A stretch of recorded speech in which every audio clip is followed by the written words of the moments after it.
오늘 말씀은 이 공관복음에 다 기록한 말씀입니다. 마태복음에도 누가복음에도 기록한 말씀인데, 마태복음 같은 경우는 그 24장에 나온 내용이죠.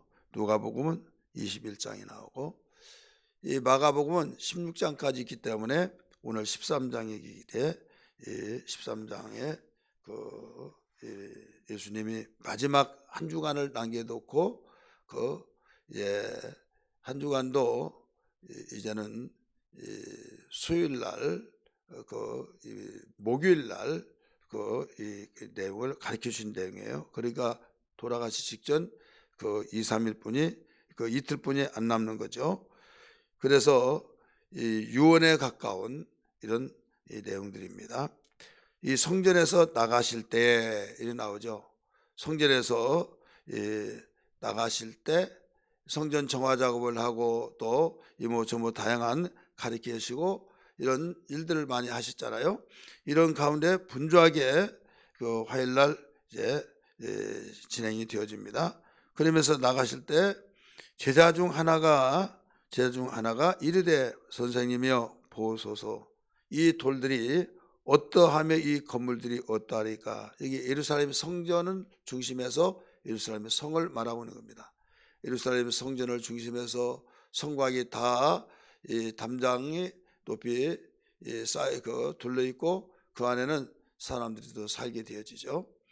그런데 건물이 웅장하게 세워지고 제일 아름답고 웅장하게 세워진 건 성전을 중심해서 이제 모든 사람들이 살고 오늘날로 말하는 빌딩들이 있고, 그런데 그 나라는 돌들이 많기 때문에 대리석으로 쌓아놓기 때문에 이 성들이 어떻게 되겠습니까?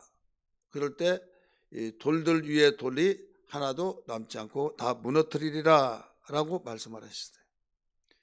이제 걸어가면서 말씀을 했기 때문에 목적지를 다가서지 않겠습니까? 성전을 마주 보고 있는 이제 감람산에 있었을 때 네 제자가 이렇게 말합니다. 이 네 제자는 베드로, 야고보, 요한, 안드레, 이렇게 네 제자가 3절의 말씀 보면 성전을 마주 대하고 있을 때 우리에게 이르소서 어느 때 이런 일이 있겠사오며, 어느 때 이 말은 1절 2절에서 이 성들이 이 성이 언제 어떻게 되겠습니까?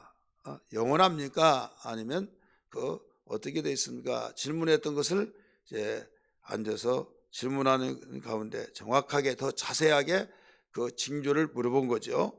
그래서 예수님은 답변을 해주신 겁니다. 예수님이 5절부터 8절까지 쭉 답변을 해주십니다.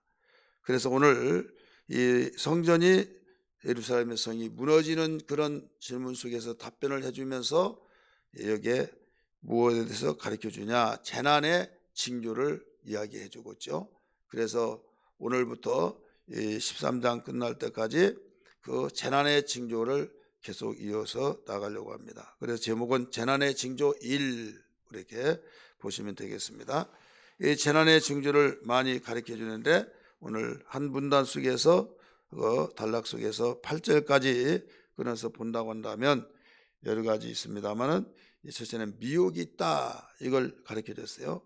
한마디로 말해서 이 성들의 이 건물을 돌로 쌓아서 지으니까 성 건물들이 어떻게 됩니까? 돌들 위에 돌들이 하나도 남김없이 무너뜨리리라. 그러니까 다 붕괴되어지고 파괴된다는 거죠.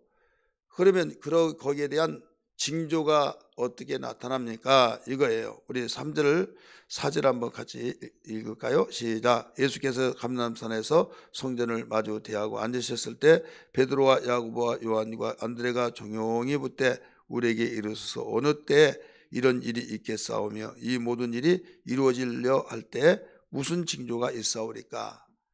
이 조짐이 일어나죠. 해일이 일어날 때 거기에 무슨 징조가 있지 않느냐. 그래서 상당히 오래쯤 됐는데 서남아시아에 그 해일로 막 다 덮어버리고 막 그랬을 때 이 물고기들이, 짐승들이, 원숭이들이 그 가장 먼저 알았다. 그러면서 원숭이들이 막 떼로 팍 도망갔다. 이런 이야기를 들으신 일 있을 거예요.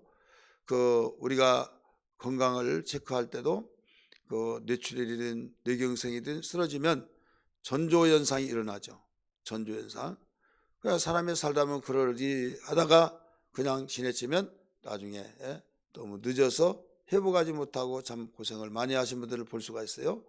그런데 병원에 가봐야겠다 해서 가면 조금만 늦었으면 큰일 날 뻔했습니다 하면서 대처를 하면서 건강을 유지해 나간 사람이 또 있다 이거죠. 마찬가지로 이 예루살렘이 망하고 성전이 붕괴되는데 어떠한 징조가 나타납니까? 징조가 어떻게 나타나냐고 이 네 제자가 물어본 거예요. 예수님이 말씀하신 거예요. 그 말씀 속에서 첫 번째 뭐라고 그랬어요? 미혹이 있다. 미혹이 있으니 한마디로 미혹을 주의하라. 이런 말씀을 하시고 있는 거예요. 우리 5절부터 봅니다. 예수께서 이르시되 너희가 사람의 미혹을 받지 않도록 주의하라. 많은 사람이 내 이름으로 와서 이르되 내가 그라하여 많은 사람을 미혹하리라. 미혹을 주의하라는 거죠. 미혹하기 때문에. 그러면 어떤 무엇에 대한 미혹이냐? 여기에 미혹은 내가 그리스도다, 내가 예수다 이거예요. 그래서 예수님이 이적과 기사 표적을 행하면 그 표적을 막 행하고 역사를 이루면 거기에 뒤에 이제 꼬리가 이제는 드러나죠. 드러나면서 그 내가 예수라고 하는. 그래서 세계에 이런 이단들이 많이 일어나면서 어제 오늘이 아닙니다만은 가면 갈수록 이제 이 말세에 더 일어난다 이겁니다. 그래서 신천지가 또 우리나라는 내가 예수라고 하는 사람이 33명이나 나타났었어요.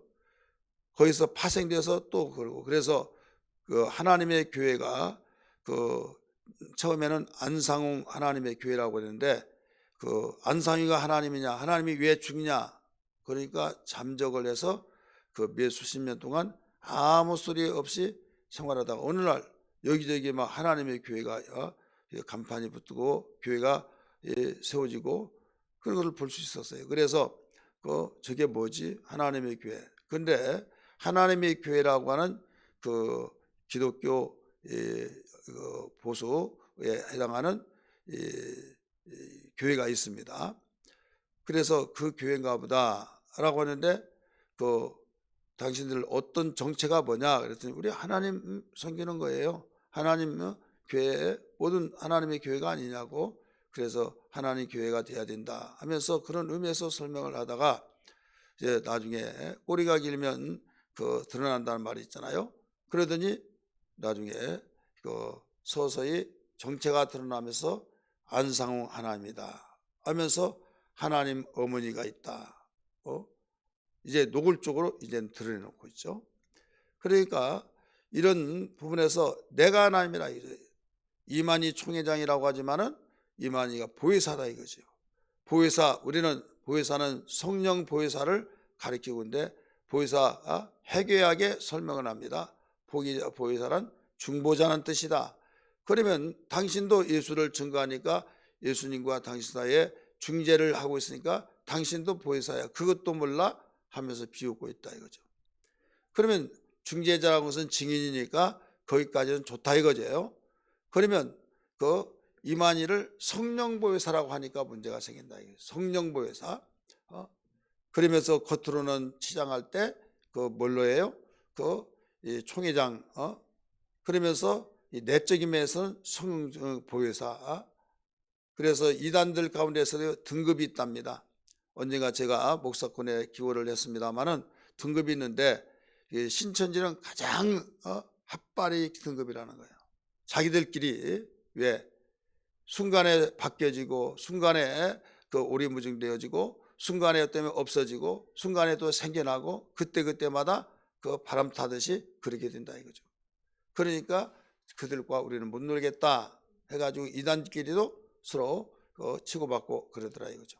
자, 오늘 여기서 이단에 대해서 말하려고 한 것이 아니라 무슨 징조가 일어나냐고 물어봤을 때 여기에서 여기저기에서 내가 크다, 내가 예수다, 이런 사람이 나타난다 이거죠.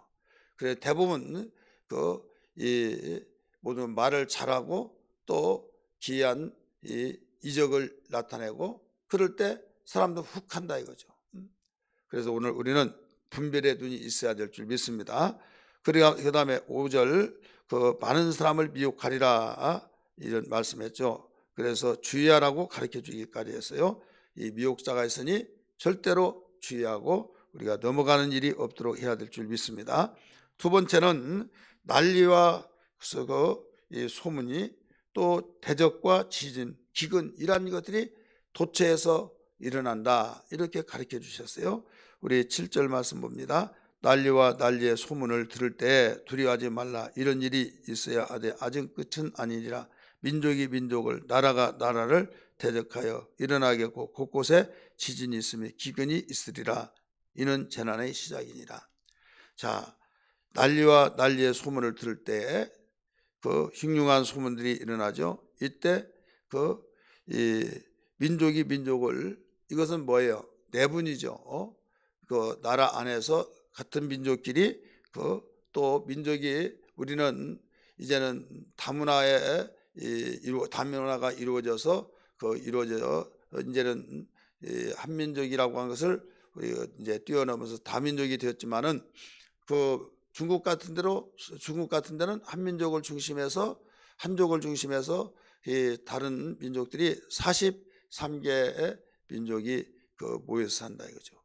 어떤 문제가 있으면 막 민족끼리 뚫뚫 뭉쳐지고 막 치고받고 막 그러죠. 그러니까 여기에서 이런 일을 볼 때 이런 일이 어느 정도 강하게 나타나냐. 왜? 이 성경은 이중적인 예언에 이루고 있는 겁니다. 주후 AD 70년에 이 예언이 이루어졌어요. 이루어졌는데 이 이루어졌던 말씀이 이제 끝났다 그게 아니라 또 유턴해 반복해서 리바이벌에서 계속 이루어진다 이거죠. 그래서 어떤 분들은 야 이제는 마태복음 24장 마가복음 13장 이 말씀은 볼 필요가 없다. 그때 다 이루어졌다. 그런 사람들이 있어요. 그러나 하나님 말씀은 항상 우리에게 영원하기 때문에 변함없이 지금도 우리에게 유효하다는 것을 알아야 될 줄 믿습니다. 그러면 그때도 이루어지고 과거는 뭐 지진이 없었나, 과거에는 전쟁이 없었나, 과거에는 기근이 없었느냐 막 하면서 그냥 합리화시키면서 만성이 되어버려서 이 귀담아 듣지 않은 경우가 있습니다. 그러나 알아야 할 것은 여러분 임신했다고 했을 때 임신 초기와 중기와 임신 이제 얼마 남지 않은 해산할 날이 얼마 남지 않을 때하고 똑같은 임신이지만은 달수에 따라서 달라져야 안 달라져요? 달라지죠. 만삭되어서 이제는 오늘 내일 하듯이 지금은 그런 시기다 이런 말씀입니다. 그러므로 여기에서 이런 일들이 있을 때 세상 끝은 아니다. 재난의 시작이다. 이것을 일러주고 있어요. 그러면서 이 난리의 소문을 계속 들을 때 대적이 일어나고 지진이 일어나고 기근이 있고 이런 기근이라고 하는 단어에 주목을 해보세요. 앞으로 살아갈 때 우리는 비전을 가지고 막 좋아 잘 될 거야. 이것을 이겨야 돌파구를 뚫고 가야 된다. 이것은 안 될지라도 하려고 힘써서 해야겠지만은 하나님의 작정된 계획 속에서는 절대로 가면 갈수록 더 힘들어진다. 이것만은 알아야만 됩니다. 제가 누차 말씀을 드린 이유는 주님의 예언의 말씀 때문에 그렇습니다. 요한계시록에 보아서 그렇습니다. 그래서 이 모든 사람들이 열심을 가지고 잘 살아보려고 하고 그건 아름다운 일이나 하나님의 작정된 계획을 바꿀 수가 없습니다. 왜 바꿀 수가 없느냐? 하나님이 역사의 주관자가 되시고 절대자이기 때문에 이런 것을 믿기 바랍니다. 하나님은 모든 당신의 계획을 가지고 그대로 진행시켜 나가고 있다 이거죠. 이걸 누가 그걸 역으로 바꿀 수 있느냐? 절대 바꿀 수 없습니다. 여러분 권력자가 이렇게 한다라고 한다면 아무리 여기저기서 일어나더라도 그걸 관철하기 위해서는 권력에 무너지지 않는 이상 끝까지 밀고 나간 거 있잖아요. 그러니까 고통을 받기도 하고 나중에 좋은 그 어떤 이 정책이라고 한다면 그때는 고통스러운데 나중에 참 좋았다. 하지만은 그 악에 의해서 정책을 펼쳐나간다면 악은 악이기 때문에 절대로 결과도 앞으로도 좋을 수가 없고 언젠가는 다 무너진다 이거죠. 하나님이 말씀하신 모든 것들은 이 선한 뜻인데 선한 뜻이 그 선이 선다운 모든 빛을 보지 못하고 악이 그 모든 것을 지배하고 악이 지배하여서 선한 자들이 억울함을 당하고 고통을 당하고 신음하고 있을 때 하나님은 어느 편이냐? 선하신 분이기 때문에 선한 편에 서서 일을 하신다는 걸 믿기 바랍니다. 그렇기 때문에 우리는 고통을 받고 힘들지라도 우리가 흔들리지 말고 오히려 두려워하지 말고, 오늘 본문에 그랬잖아요. 두려워하지 말아라. 우리 성경 말씀 봅니다. 그 몇 절 말씀 보신고 하면 이 4절 5절 말씀부터 보겠습니다. 같이 읽습니다. 시작. 예수께서 이르시되 너희가 사람들의 미혹을 받지 않도록 주의하라. 많은 사람이 내 이름으로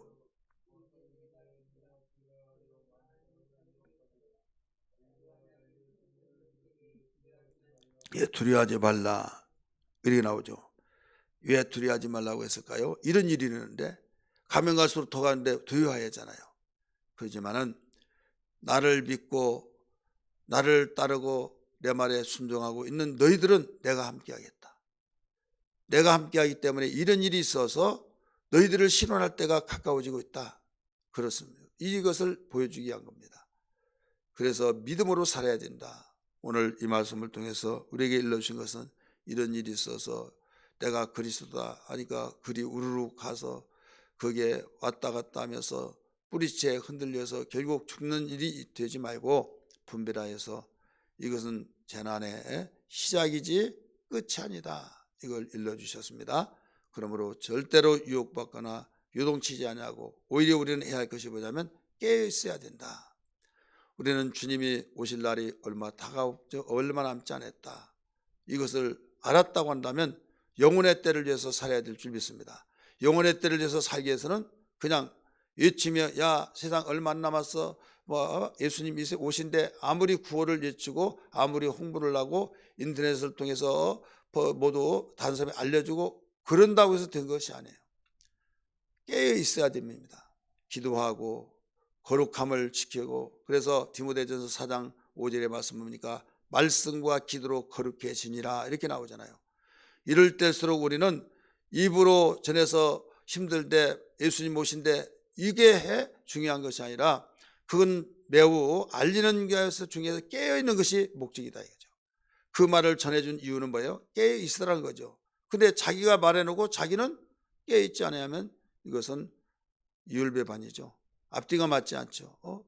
정보를 가르쳐 준 사람이 가장 먼저 정보에 대해서 대처하고 가장 먼저 그가 그 정보에 유익을 많이 가지고 있어야 하는데 자기는 그것을 무관심하면서 퍼뜨린다면 유언비어고 사기성이다 이거죠. 그렇기 때문에 우리는 거룩함을 지키기 위해서 말씀과 기도로 힘써야 될 줄 믿습니다. 그리고 주님 언제 오실지라도 주님 어서 오시옵소서 두 손 벌려 당당하게 기쁨으로 맞이할 수 있는 신앙이 되어야 될 줄 믿습니다. 이것은 준비를 하지 않으면 안 된다. 이 준비는 항상 된 것이 아니라 때가 있다. 언제냐면 육체에 있을 동안, 이 육체에 내가 천년만년 살 것 같지만은 우리가 세 가지를 부인하지 못하고 내 마음대로 내 의지대로 할 수 없는 것은 이상에 내 의지와 관계없이 태어난다.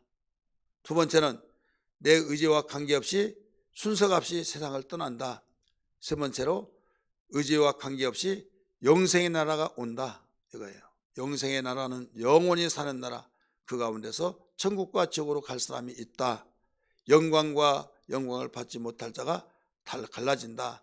그러기 위해서 준비하는데 육체에 있을 동안에 내일일지 모레일지 우리는 아무도 모르지만은 주님이 반드시 이 세상에 다시 오신다. 그럴 때 이런 징조가 있는데 아직은 끝이 아니다. 점점 끝이 다가오고 있다. 이 생각을 하면서 준비하는 신앙 되기를 주의 이름으로 축원합니다. 할렐루야.